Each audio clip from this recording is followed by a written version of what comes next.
When someone's experiencing a PTSD episode, or has recently endured some trauma, or is in a traumatic state of any kind, any sort of stimulation can be very overwhelming because everything's on overdrive.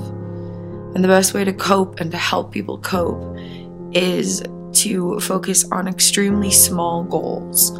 For example, a normal day for me would look like edit 10 videos, record 5 videos, write 2 articles, eat 3 full meals, go for a walk, check all my emails, social media, Instagram, YouTube, everything, blah, blah, blah, post a Patreon, pay a bill, talk to friends. Like, that would be a normal day.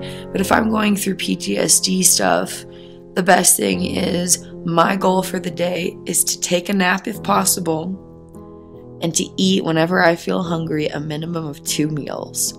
Like, that's a full day when I'm in a very struggling state of trauma.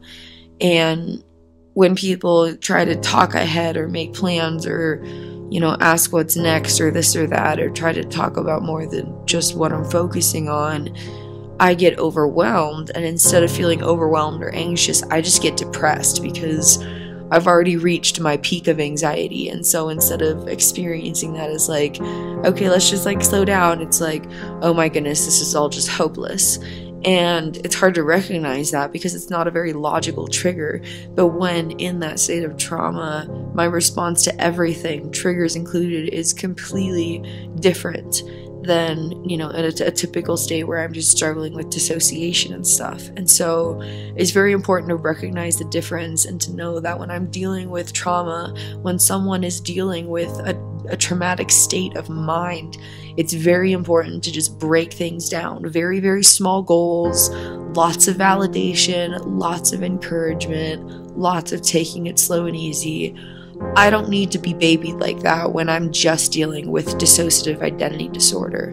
But when there's post-traumatic stress disorder on top of it, and especially when it's recent trauma and or there's constant triggers like there are, I need that extra grace and that extra patience and that extra encouragement and validation, because I'm questioning everything 10 times more than normal. I'm doubting my feelings, my experiences, my worth, that my ability or even desire to continue living.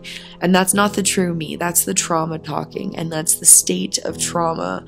That's my brain being in that state of trauma and peaked anxiety and just overload. And that's my brain responding to that. And so the more that you guys and, loved ones and people on the outside can be aware of this stuff, the more you can help point it out when I'm in that kind of state, or when someone is struggling the way I am and constantly do. And it would be helpful to say, hey, you've been through a lot lately. You're kind of going through some PTSD stuff. I understand you get overwhelmed a little bit easier. Let's just take a step back. We don't have to tackle all these problems at once. We don't need to lay on the tough love right now. We don't need to look at the silver linings. We don't need to figure things out. We just need to say, I am here. I am worth being here. Things like that. Just back to the basics. Responding to dissociation is different. This is specifically for a state of peak trauma, anxiety due to trauma-related post-traumatic stress disorder episode, that sort of thing. As always, I want to thank you so much for joining my journey. I am so grateful that people are actually interested in mental health and learning about it and raising awareness and advocating for more awareness and for better access to help and support for people like me. Please check out my website, and if you have any questions, feel free to email me anytime, KristinChroniclesDID@gmail.com.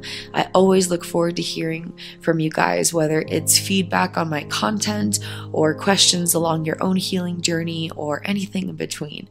I really always do look forward to hearing from you. So do please send me an email. Thanks so much for joining my journey. Have a beautiful and blessed day.